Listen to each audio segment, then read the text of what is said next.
pinupulot po yun ni Lord, ni Yahweh.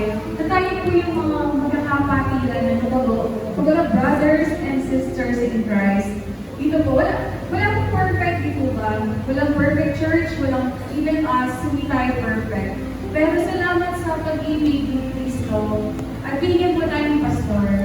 Pastor Ferdy, for ups and downs po. Siya po yung ating katuwang. Siyempre, sabi nga behind the success of a man is a woman. And salamat din po kay Mami. Kung pwede lang sabihin pastor, no? Pastor, no? So siya yun behind the success, si Mami yun. Iba natin yung kung paano yung pagsubok din po physically sa condition po ni Pastor, nagagas naman po yung nandyan ni Pastor. And syempre po, doon din po na-test yung faith po natin. Sa nangyari po kay Pastor Ferdy, alam natin, di ba, hirap na siya mag-preach, hindi niya masabi yung gusto niya sabihin. Pero still, nagpatuloy po tayo sa gawain dito sa Great Shepherd. Sabihin po, hindi po tayo tumingin kung anong problema. Kay Lord po tayo natin. Purihin po si Yahweh.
To our pastors, we wanted to take a moment to simply say, thank you. Thank you for serving both this church and community so faithfully. Thank you for being patient shepherds, even though some of us are a little stubborn. Thank you for being there in our various seasons of life. Thank you for loving us, for guiding us, for praying for us, for laughing with us, for crying with us. Thank you for being our pastors. You've loved us best by putting Christ first, and for that, we thank you.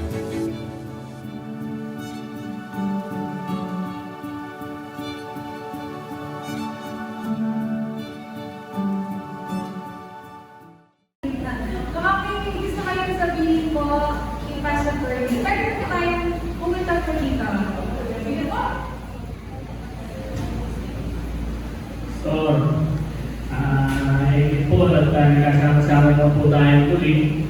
Pastor, gusto ko lang po sabihin sa inyo na very much appreciated po namin kayo ng family po namin. Malaking part po kayo ng pag-uo po ng pag-ubuhay po namin. At kayo po sa church, kumbaga napakalaking influensya niyo po sa amin. Kumbaga, kung di po dahil sa patuloy niyong pag-message sa amin yung araw na umatin, kumbaga hanggang sa nabusan din yung pito na kami po kayo magbalik dito sa church. Napakalaking bagay po namin na kami po lalo na po sa family namin ng asawa, nakabalik po kami ni Lord, naging instrumental. Maraming pagpapala po ang dumating sa amin ng tayo po sa inyo. At sana po patuloy kayo bumalik, lumakas at makapag-lingkod po sa amin ngayon. Amen. Salamat po, Pastor. Thank you, Brother. Ayun po. Ating mga kapatiran, hindi ko na kung kaming mag-uwi ni Pastor, sa kung makita ng aking kapatid na si Marisa, ay madalas niya na sabi sa akin mga aking kapatid na aking patid, mga panahon na yun. At ako, hindi ko naman naging regular sa pag-attend sa church, kaya siguro talaga ng Panginoon ay dito na ako ginawi.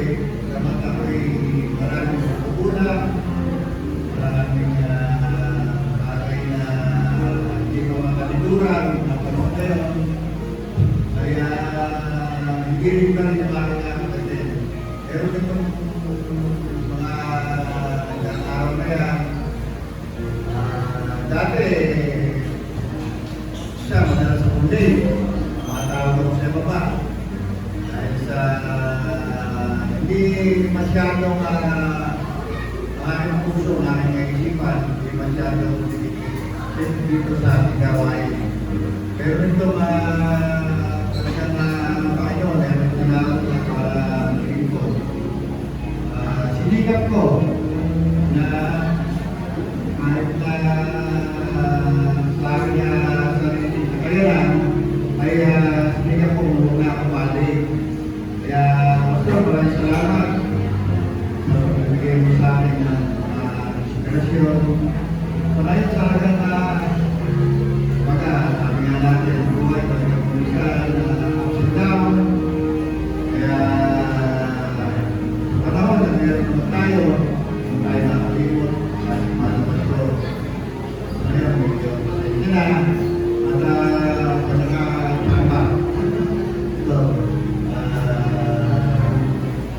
Sa building project natin, diba, hindi nga kami ng commitment. Talaga kapitado mo, yung nakalagay ng commitment doon, hindi ko natulungan. Pero kung dumating naman ang panahon na talaga na tayo pagpalain, babawin mo tayo. Login na Panginoon, na bigyan tayo ng magandang hanap buhay para sabi niya na magkaroon ako ng bahagi sa ating gawain at din sa ating mga kapiran, magkaroon tayo ng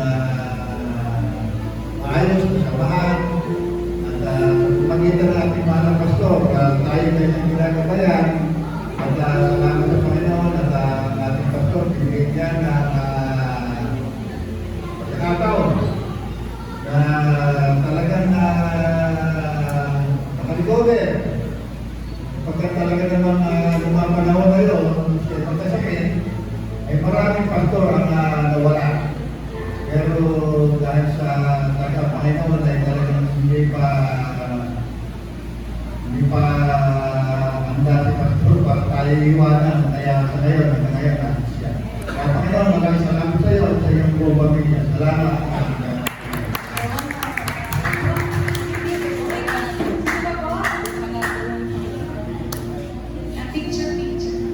Picture ko sila ni Ronnie.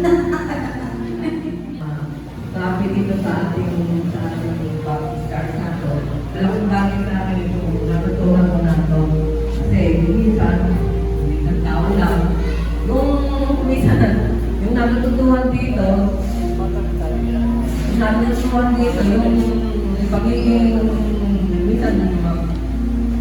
tayo, nagagalit. Yung mga agad natin matulog dito sa church, medyo ano ng konti. Kanya malaking bagay magiging magpakumbaba. Maraming bagay yan. Yan. Meron po tayo ng kanya-kanya istorya kung bakit po tayo ay pinapakilala dito. Ako po kasi kung babalikan ko yung nangyari, kung bakit kami napasama po dito sa kapatid, hindi ko matagal. Bagamat wala si Pastor Jim dito, mabanggit ko yung kanyang pangalan. Siya po ang naging daan para po mapakilala ko sa Iglesia ko at makilala ko ang aming pastor. Si Pastor Jim po kasi parang at ako po yung asukan. Kung nasaan po kami, nandun siya. Talaga po bumili pa po sa kanya para kami po ay may mabilis sa Panginoon. So siya po ang naging daan kung bakit po nakilala namin si Pastor. Salamat po at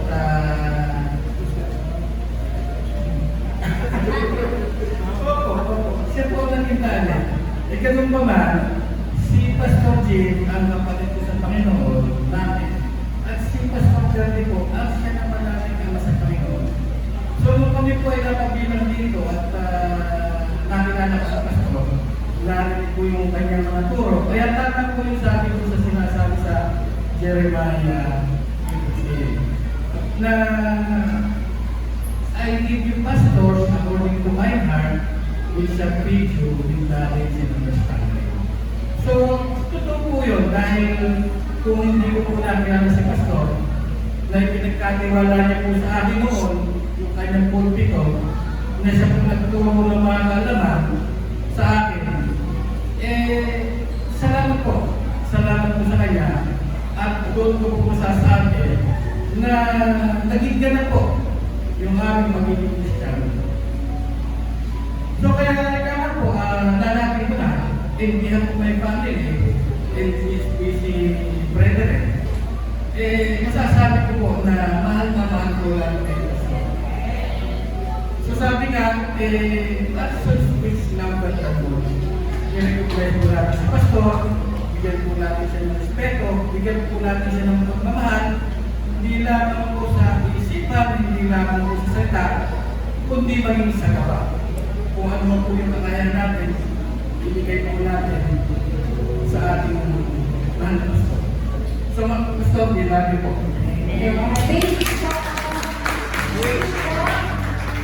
Picture, ako na may picture. Tuloy na po ang gusto. The couple. Papasalamat sa inyo, pero din, ilang taon naman kami dito. Tatlo na yata, nag-aapat na. 22. Opo. So, papasalamat kami kasi bigyan kami ng pagkakataon na patuloy na magtindog sa Panginoon dahil kailangan pastor po. At di po ligid sa inyo kaalaman na matagal na rin po kami magkaibigan ni Pastor. Maliit pa si Paul po, nagmababike-bike po kami. At nagpapasalamat din po kasi dahil po kay Pastor, matagal na rin po kami nabuksan po yung aming isipan kung ba't po doon sa ipinapadala po niyang mga aralin sa amin. Po, nagka-tricycle driver pa lang po ako. Pinadadala na dyan po ako ng mga aralin. Po. At papasalamat ako kasi nabuksan ang isipan namin. Nag-iba yung pananaw namin sa tungkol sa ating Panginoong Yeshua. At talaga namang kapangipakinabang po at nilid po kami sa tamang landas. Maraming salamat po, Pastor. We love you po. Maraming salamat. Thank you po. Ayun, ako na may picture. Ako po ay pagkakalaman din po. Itinulong niyo po kami pamilya. Nilalagyan po kami dito. Meron din po mga kapatiran po natin. Maraming salamat po. Pastor, lagi po lang kayo pinag-pwede din mag-pwede. Thank you po. Picture po. 17 years old po ako, 1988. Nung nandito po si Pastor. Naglalakad lang po siya noon sa ayan. So, wait time na lang. So, yung pinagsamahan po namin, talagang family po. Sabi nga, Intent plus 5. Ate Pastor,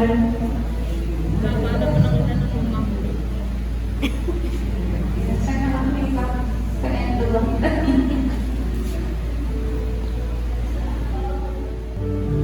Bravo, Pastor. Kung si Ma'am Lan po, 17 years old lang po na kilala si Pastor. Ako po 16 lang.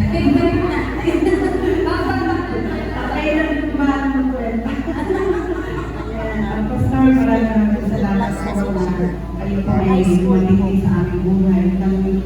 May blessing po kayo sa amin. Hindi lang po spiritually and also bilang tatay po namin.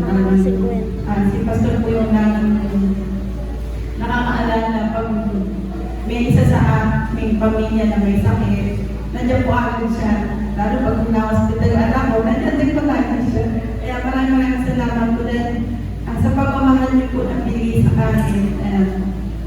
Kayo rin po ay mananamahal namin. Sana po ay pagaling na po kayo ng Panginoon ng dagdagan pa po ang inyong pong buhay. Salamat po.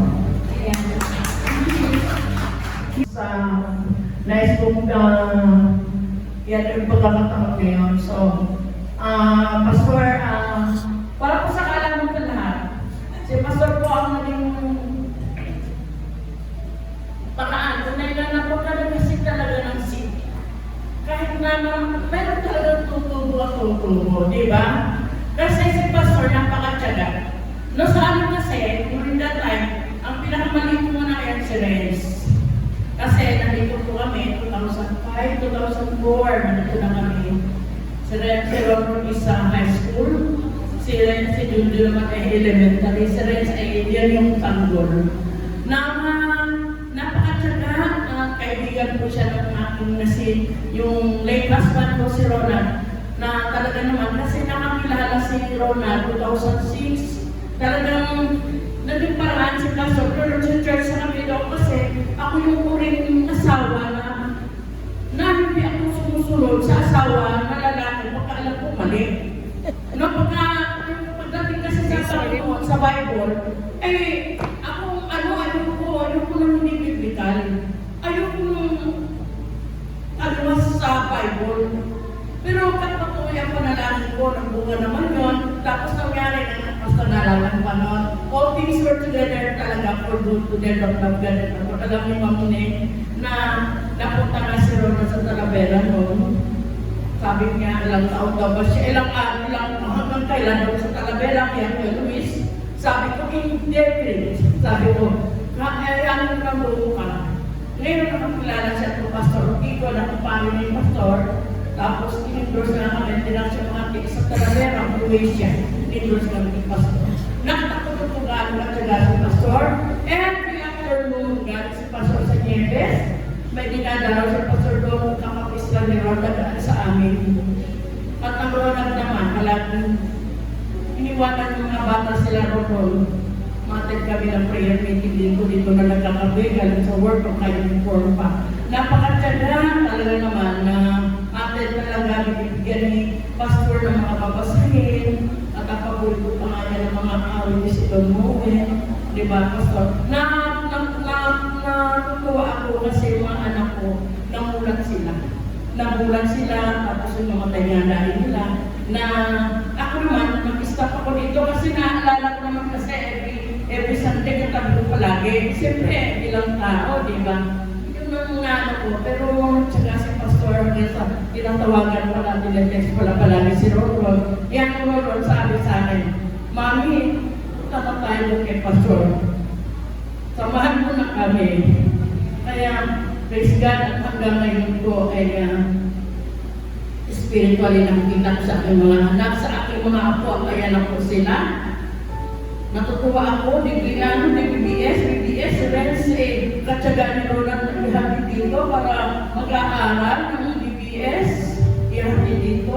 Nagrupo talaga si Ronald, at may problema siya. Mas inusubukan pa si pastor at kasi mamungin bago sa akin. Kasi siguro mas nagkakaano talaga spiritual father talaga niya si Pastor Ed. Thank you, Pastor. Sa pagpamilya ko ay hanggang sa katawag sana ako, Pastor, ay bigyan pa po kayo ni Lord ng habang buhay. Nung nagkasal kayo, isa po ako sa nananalangin sa inyo. Amen.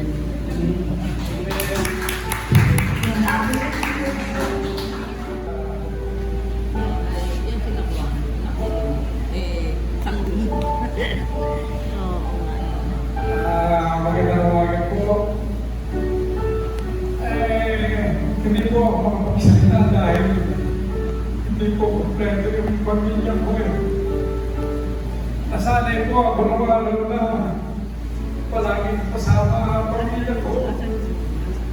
Yung una kong asawa na si Marlene, dito po lahat lumaki mga anak ko.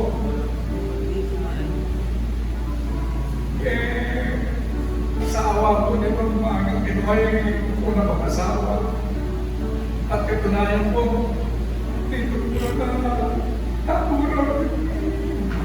Kasama ko siya po nagpapilot. Ngayon po, nalulungkot ako dahil hindi ko po mapiling yung mga anak ko. Kung sila po ay wala, may mga pamilya na alam nila lahat ang tama o mali. Pinalaki sila. Pastor, yan matagal po wala rito. Nagpapasalamat po ako kay Pastor. Pinaatin ko yung asawa ko noon na upahan nang magliligtas sa amin sa pananampalataya at nga po si Pastor ang binigay sa pagbinig yung pamilya niya. Hintay siya nga po ngayong may mga edad na sila. Siyempre, nasasabi ko kung hindi natin hapok ang pag-iisip na ating mga anak sa kabila ng gusto natin sila'y magpatuloy. Kaya nalulungkot po ako. Pero sasabihin ko sa inyo at kay Bastos, ako nabubuhay po ako. Magsasal po ako. Thank you po sa Diyos.